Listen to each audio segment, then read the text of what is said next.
Hey everybody, and welcome to another episode of the Snaj V Show. I am super excited today to just really bring you a couple of stories, and the very initial story that I want to start with is something from a long time ago, because sometimes when we think we're in a moment where something's hurting us, someone's hurting us, you're embarrassed, you're feeling pretty ashamed, you're feeling all these emotions, you never really understand how much strength you're actually getting out of that until after the fact. And I want to start with this story because it came up for me a couple of days ago, and I was super young, and I remember being at school, and I was one of those kids where, I was sporty, I was athletic, I could do a bunch of things like that, but I have a very soft interior. I'm pretty strong on the outside, but on the surface level, yes, you could kind of look at me and be like, just because I'm an athlete, I can kind of handle everything and I've got it. But I was kind of like this teddy bear on the inside. Everyone used to say that. They used to say, I'm super tough on the outside, but on the inside, I'm as soft as they come. And one instance in particular that I remember from way back when I remember running around with my friends all the way back to primary school. And I'm running around with my friends. I remember, there was a little boy I was interested in, and I was one of those kids that loved to speak about how I felt. When I wrote things down, I really wrote them down with meaning. I really wanted people to understand that when I write whatever is in my mind, it's really heartfelt, and there's so much meaning behind it, because I really wanted to be one of those people where they think about what they want to say and they think about how they want to say it, and then when it's delivered, it brings some people to this feeling. They want to feel what I feel, essentially. And from such a young age, I remember being really good at writing.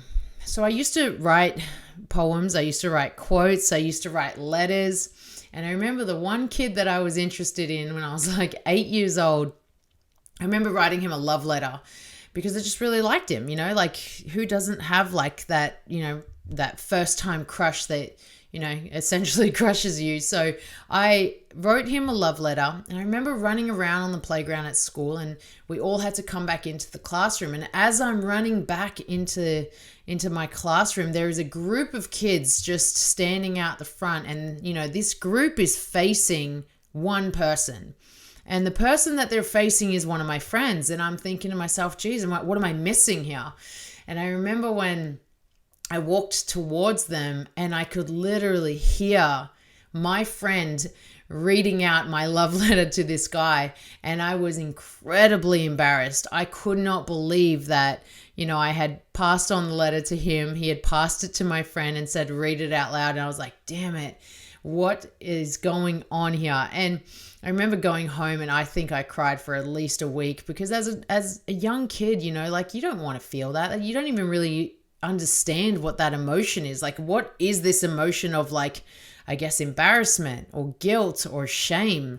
And when we think of that idea of what shame is, it's it brings our frequency so far down that we don't even really know how to get out of it. No one teaches us that when you're feeling that emotion of shame, you have to actually act in a way of courage to come out of it. No one really knows how that looks, and no one really understands, but that shame really kind of created a lot of trauma. And that instance created trauma for me. And, none of them necessarily means that it weakened me, but it definitely meant that I was so I guess just so shameful. I was so embarrassed. I didn't want to go back to school, but I did anyway. And, moving on, obviously that was a lot younger then. But now, when I move forward, you start to kind of understand that there is ways where we sometimes pour our heart out to something or someone, and it doesn't always mean it's a good thing. It doesn't mean that, sometimes it comes back and it hurts you in a way that you never really expected. So that started to happen more and more for me. I was one of those people that really just wore my heart on my sleeve. I would tell people what I thought. I would tell people how I felt. And usually it was in a way that was very meaningful. I had a lot of intention behind it. And even to this day, I still try to find that My intention is to always help people understand how I feel, what I mean, and make sure that, I'm not coming across in a way that isn't for the best, So, fast forward, and I have always been one of those people that just loves to just try to help people understand what I mean, where I'm coming from. And I found that so many times I ended up getting hurt because of how much I told people how I felt. Because sometimes when you want to like pour your heart into someone, you want to pour your heart out there. And even if it's into like a job or a purpose, you can't help but feel like there's an expectation. Like, what am I going to get back here? Am I going to get back anything? And sometimes you get nothing. And when you get nothing, that's actually probably the best part of it. So that story kind of comes all the way to the point where when I moved over to America, I came here with 2 suitcases and my white bike. My white bike, which I eventually, got hit by a car twice. Never thought that would happen. But not just that, I remember coming over here and I was thinking, I'm going to make this work. I thought I was going to be in a good relationship, and I really kind of like dug a massive hole for myself. So coming into like a pool of lies, and I understand now what deception truly looks like.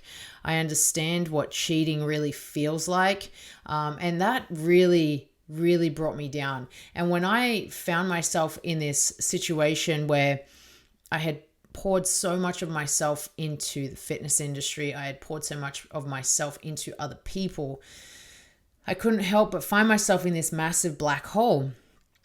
And when you kind of put yourself out there and you think to yourself, okay, I'm just going to go for it, it kind of, you're risking so much. And that's what I did. I risked every single thing that I had. When I came over here, I really thought that I was going to make it and it was going to be okay. Everything was just going to work out, but it was the complete opposite. My relationships all kind of went downhill. Most of them went downhill. I had a few people that stayed and supported me, and for those, I will forever be grateful for. But this whole situation almost killed me. And it comes back to that quote of, what doesn't kill you makes you stronger. And it did. I found myself coming to America, losing my relationships. I soon lost my job. I then lost all my money. I had lost it all. I found myself coming over here thinking that I was going to make it.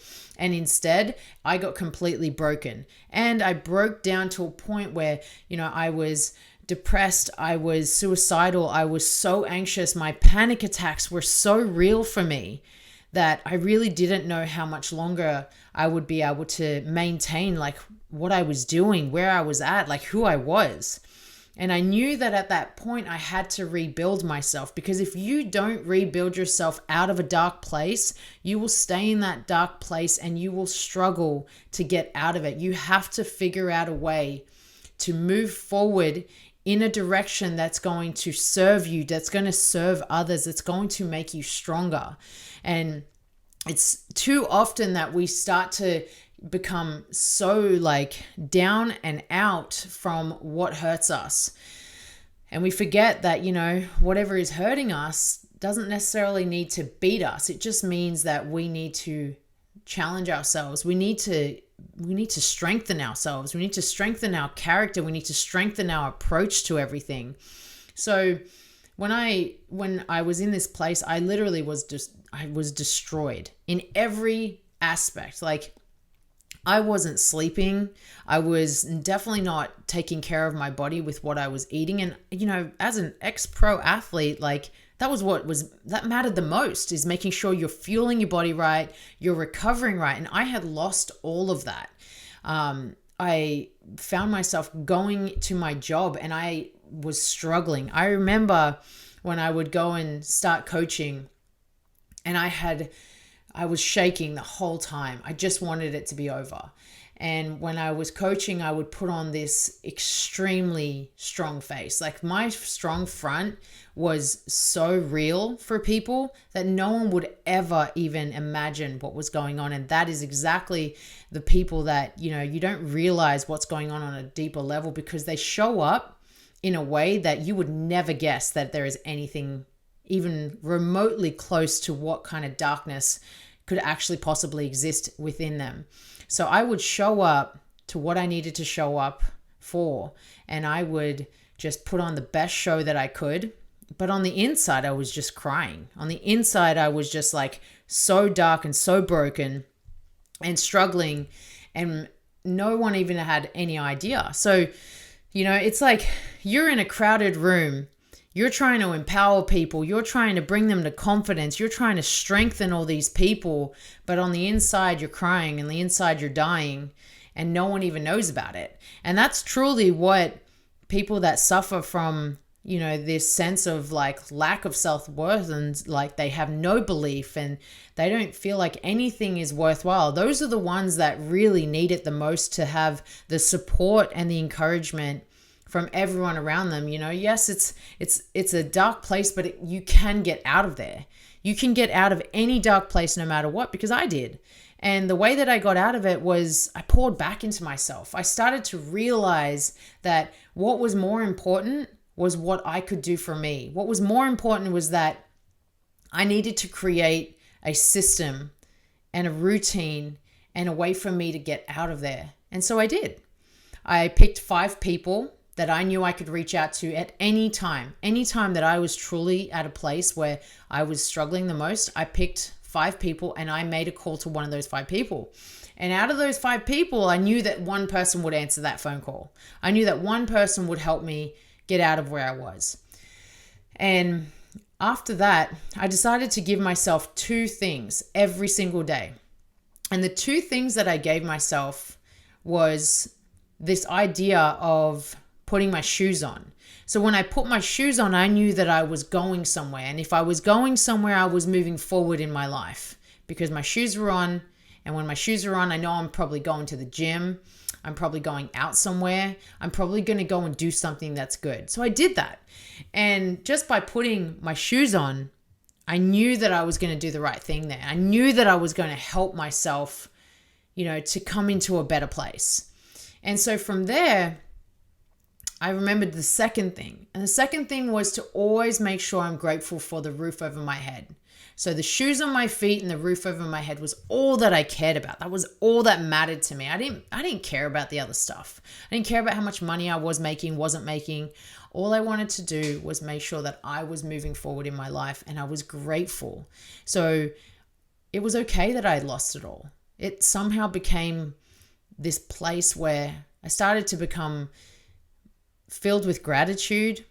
I started to take better actions, and I started to actually move myself into a place where I was better. I was actually getting better and getting stronger and trying to do everything I could to get out of that bad place, to get out of that dark place.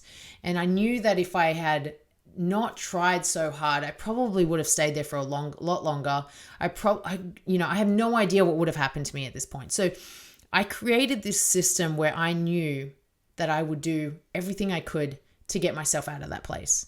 So I picked my 5 people, I focused on my 2 concepts, and things started to shift for me.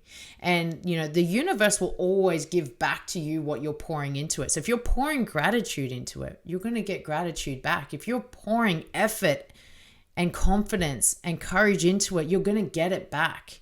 And a lot of the time we don't realize that. And that's the part that kind of can kill people. So I wanted to do that more and more. And I focused so hard on just trying to provide as much good that I could to people that I met, to the people that were there, to every single person that I came across. And that's what we need to do today. Like that is what everyone needs to be pouring into. And I call this our goodwill account. If you pour into your goodwill account just to do things for the sake of just doing the right thing, doing the good things, you get so much in return. And no matter what is going on inside your head, inside your heart, like with the bitterness, the resentment, the anger, the frustration, it doesn't matter. If you can shift that into gratitude, if you can shift that somehow to be more giving, more positive, then that's going to transform for you and for everyone around you and for your life, and actually provide more value in return. But we forget about that because we're so conditioned to think that it's okay to stay angry. It's okay to stay resentful. We almost validate people's reasoning for staying in those places, for staying in that, like, in those negative emotions, because that's just how you feel. But why isn't more people saying, change the way you feel? It's not serving you. It's not serving anyone else. If you're angry, why stay angry? If you're sad, why stay sad? When you can literally change it. You can change your world at any given point as soon as you start to shift your mindset into a better place. And that's all you need to do, is just start shifting. Because if you're not shifting, you're drifting. And if you're drifting to a place that is completely undeserving for anyone, and it's not actually making your world or anyone else's world a better place, then you're drifting to a place that's definitely not going to be good. And, you know, when we think about the life that we want to live and the characteristics we want to hold, very few people will actually say, I want to live in a bad world and I want to hold characteristics that aren't good for anybody. So you got to try and sit back and think about that. So no matter what the place is that you're living in right now, it's not killing you. It's going to make you stronger. You need to use whatever it is that's coming your way, whatever it is that's bothering you, hurting you, you know, essentially killing you. You need to use that to make you stronger. You need to use that adversity, that opportunity to strengthen you and to better who you are and what you're all about, because that's what's going to get you to move forward.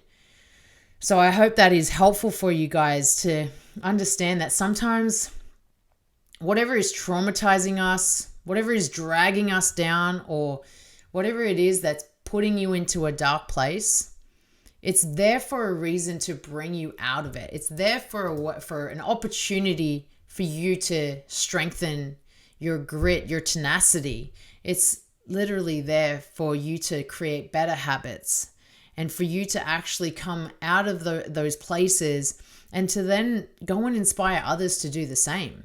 Because that's exactly how you can do it. You can become wiser through your experiences, and you can actually go out there and use your experiences, you know, as a way to make this place better because of what you went through. And it's a great thing that you went through whatever you're going through, because that's actually going to be your lesson to then go and teach others. So, you know, use your truth, use your experiences to actually go and do out there and help other people do the same. So I hope that helps you guys. Like, don't ever give up. That's the one thing that I want to encourage everyone at all times. Like, don't ever give up, no matter what it is.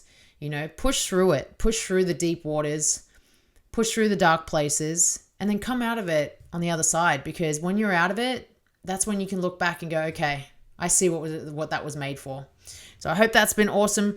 Guys, if you are not subscribed to this, please tap the subscribe button so you can get notified. Like it, share it, pay this forward. If this is helpful for you, if this is helpful for anyone that you know, I would appreciate it if you could just pay this forward to them. And I cannot wait to see you in the next one.